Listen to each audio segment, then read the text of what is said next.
Bonjour Vincent Van Dorn. Bonjour. Alors toi tu es sur le web, parmi les startups belges, il y en a un paquet sur le web, donc ça va tourner ces 2 jours-là. Tu représentes une société qui s'appelle Tweetwall Pro, que je pense à peu près tout le monde connaît déjà sans le savoir en fait, ou en tout cas beaucoup de gens le connaissent déjà sans le savoir, puisque sur pas mal d'événements, on voit votre logo en dessous quand il s'agit d'afficher des tweets, comme là on voit derrière toi, il y en a un pour le web là, actuellement. Vous êtes une startup, vous êtes belge et vous venez à le web. Pourquoi?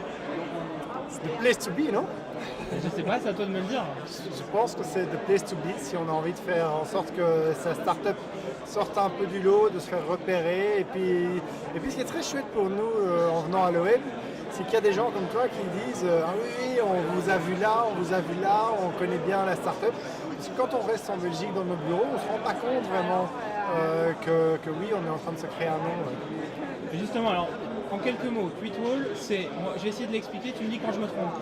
C'est une société complète qui réagence des flux de réseaux sociaux pour les réafficher d'une manière qu'on peut voir derrière, de manière jolie et propre, ou ça va plus au-delà de ça? Ben oui, c'est ça. Enfin là, tu as décrit le côté technique de Tweetwall Pro. L'idée, le concept derrière Tweetwall Pro, c'est que tous les organisateurs d'événements dans le monde, généralement, ils ont besoin de faire de la promotion de leur événement. Ils rêvent tous d'une promotion bon marché. Et donc, l'idéal, c'est un buzz sur les réseaux sociaux. Tout le monde en rêve, mais personne ne sait vraiment comment le faire. Et je crois que nous avons trouvé une partie de la solution. Il faut mettre un tweet wall dans l'événement, parce que ça fonctionne tout le temps. Une fois que dans un événement, les gens voient que sur grand écran, leurs messages peuvent apparaître, ils vont se sentir valorisés, excités, ils vont envoyer beaucoup plus de messages sur les réseaux sociaux que ce qu'ils n'auraient fait si ces messages n'étaient pas mis en évidence au sein de l'événement. Donc on agit comme un incitant pour obtenir plus de tweets au sujet d'un événement. Donc ça, c'est ce que l'organisateur d'événements voit. Il peut aussi apprécier le côté des interactions. Donc beaucoup de nos clients commandent notre solution pour remplacer les questions-réponses à la fin d'une conférence avec le micro qui passe de siège en siège dans la salle, parce que ça crée parfois l'effroi dans certaines conférences quand quelqu'un garde le micro non-stop.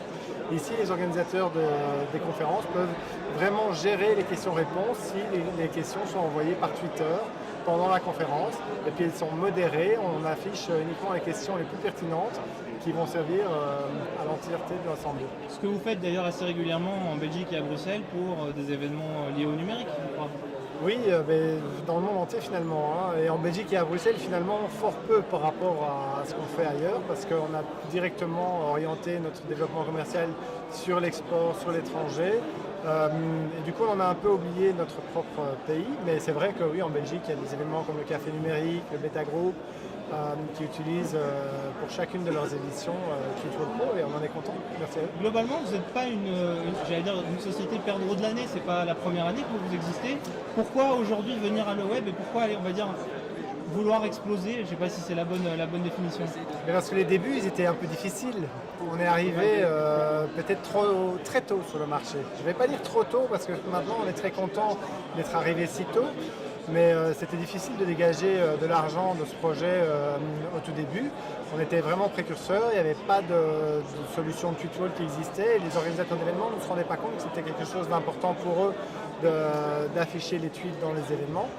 Mais à la fois, ça nous a permis d'avoir dès le début des très très gros clients, parce que dans les grosses sociétés, il y a des gens qui réfléchissaient pas mal et qui se disaient ce serait bien d'afficher les tweets. Ils googlaient un petit peu et ils arrivaient chez nous. Et donc très rapidement, on s'est créé un nom en travaillant avec les plus grandes marques au monde. Et puis maintenant, on commence à en profiter parce que par effet de boule de neige, on commence à avoir beaucoup de clients. Et donc pourquoi venir au web cette année-ci? Parce que les autres années, financièrement, c'était plus difficile. Merci pour la franchise en tout cas.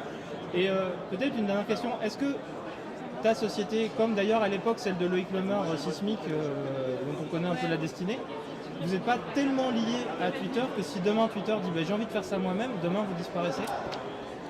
Eh bien, c'est un risque, et c'est un risque qu'on est en train de couvrir parce qu'il y a des nouveautés qui vont arriver bientôt pour dévoiler déjà un coin du voile.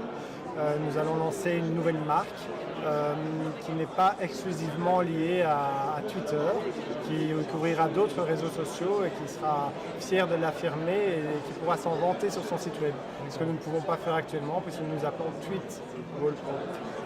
Du coup, on peut te souhaiter un avenir brillant et international comme Xavier Daman, par exemple, avec sa solution Storyfy à l'époque.